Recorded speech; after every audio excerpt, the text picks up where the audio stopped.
이 이야기는 아주 평범한 아파트에서 시작된다. 누구나 믿고 싶어 하는 결혼, 누구나 방심하는 일상, 그리고 한번 금이 가면 절대 원래대로 돌아갈 수 없는 배신. 지금부터 들려드릴 이야기는 한 여자의 삶을 천천히, 그러나 완벽하게 무너뜨린 가장 가까운 지옥에 대한 기록이다. 나는 결혼 12년 차 주부였다. 남편과 초등학생 아들 하나. 남들 눈에는 부족함 없어 보이는 가정이었다. 아침마다 아이를 학교에 보내고 남편의 셔츠를 다려주고 저녁이면 같은 식탁에 앉아 하루를 나눴다. 그 평범함이 얼마나 프레절한 것이었는지 나는 너무 늦게 깨달았다. 남편은 성실한 사람이었다. 적어도 겉으로는. 회사에서는 책임감 있다는 평가를 받았고 가정에서는 말수 적지만 묵묵히 가장 역할을 해내는 사람처럼 보였다.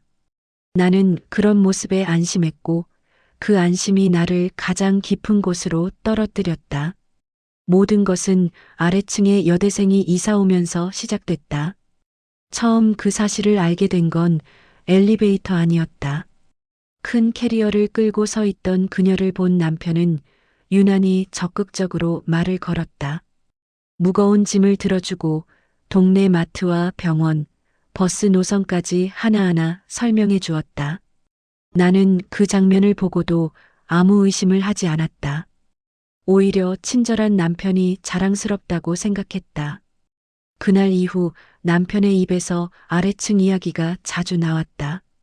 밤마다 들린다는 층간소음, 혼자 사는 게 걱정된다는 말, 요즘 대학생들은 참 똑똑하다는 감상까지. 그 말들은 별것 아닌 일상 대화처럼 흘러갔지만 지금 생각해보면 이미 시작된 신호였다. 남편은 조금씩 변해갔다. 퇴근 시간은 점점 늦어졌고 휴대폰은 항상 손에서 떨어지지 않았다. 샤워 시간은 길어졌고 나와 눈을 마주치는 시간은 줄어들었다.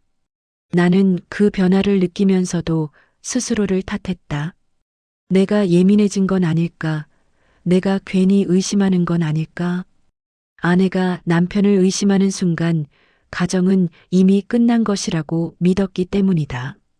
결정적인 날은 비가 억수같이 쏟아지던 저녁이었다. 아이는 학원에 있었고 남편은 야근이라고 했다. 쓰레기를 버리러 내려갔다가 아래층 현관 앞에서 낯익은 구두를 보았다. 남편이 몇 년째 신던 발 뒤꿈치가 닳아 형태가 변한 바로 그 구두였다. 심장이 미친 듯이 뛰었다. 문을 두드릴까 아니면 모른 척하고 지나갈까? 계단을 오르며 수십 번 마음을 바꿨다. 그날 밤 남편은 새벽이 다 되어 들어왔고 아무 일도 없다는 듯 씻고 잠들었다. 나는 그 옆에 누워 한숨도 자지 못했다. 그 이후로 나는 달라졌다. 남편의 셔츠에서는 낯선 향기가 느껴졌고 카드 명세서에는 이해할 수 없는 지출이 늘어났다. 아래층에서 들려오는 웃음소리는 점점 또렷해졌고 나는 그 소리를 들을 때마다 심장이 쪼그라드는 느낌을 받았다. 나는 증거를 모으기 시작했다. 일부러 늦게 잠들었고 남편의 동선을 기록했다. 처음에는 아무것도 나오지 않았다. 모든 흔적은 완벽하게 지워져 있었다. 그 완벽함이 오히려 나를 더 불안하게 만들었다. 어느 날 남편이 술에 취해 깊이 잠든 밤이었다. 그의 휴대폰이 진동했다. 화면에 떠 있는 짧은 메시지 하나. 오늘은 왜 안 와요? 그 문장을 읽는 순간 내 안에서 무언가가 부서지는 소리가 들렸다. 다음 날 나는 아래층으로 내려갔다. 초인종을 눌렀고 문이 열렸다. 앳된 얼굴의 여자가 서 있었다. 그녀는 나를 보자마자 모든 것을 눈치챈 듯 굳어버렸다. 남편이 자주 도와줬죠? 그녀는 아무 말도 하지 못한 채 울기 시작했다.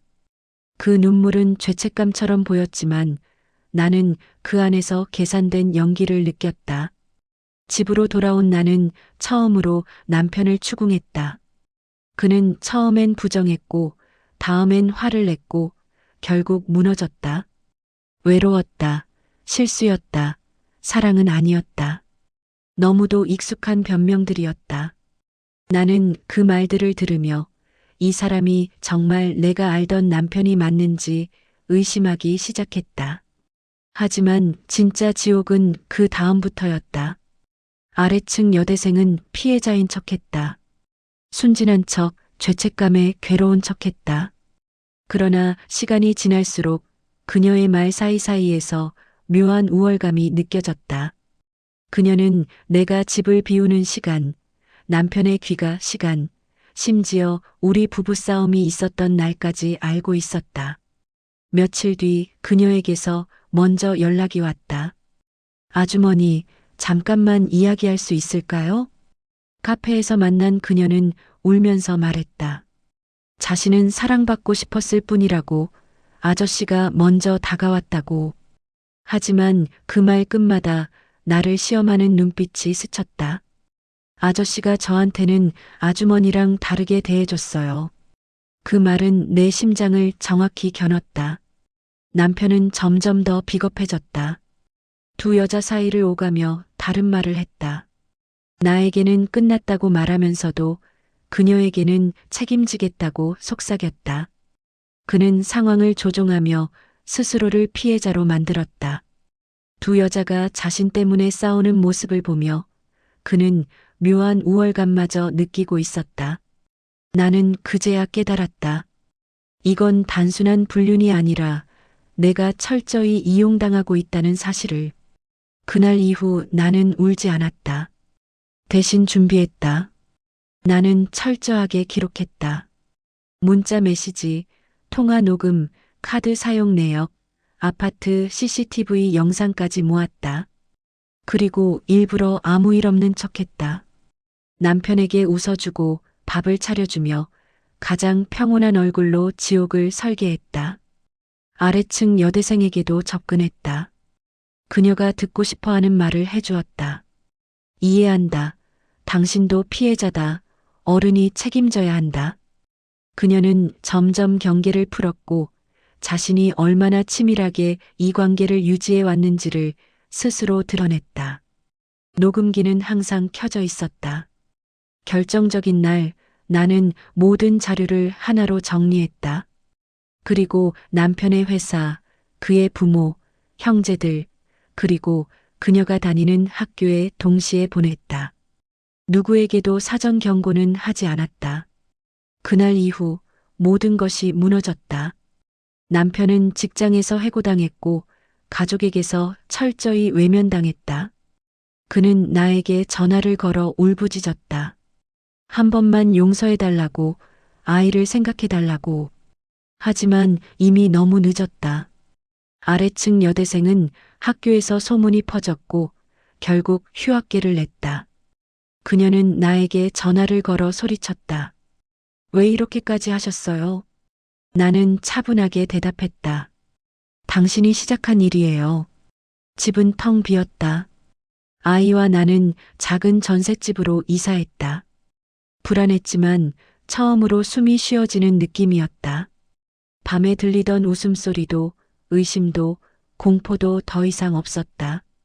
이혼 서류에 도장을 찍는 날 남편은 무릎을 꿇었다.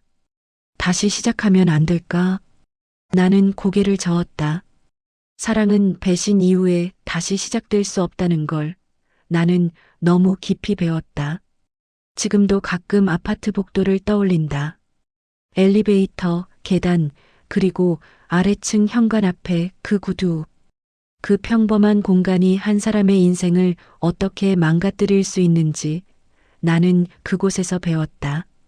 사랑은 그렇게 가장 가까운 곳에서 가장 잔인한 배신으로 변한다. 이 이야기가 불편했다면 그건 너무 현실적이기 때문이다. 당신의 일상이 안전하다고 믿는 순간 가장 큰 균열은 이미 시작되고 있을지도 모른다. 끝까지 들어주셔서 감사합니다.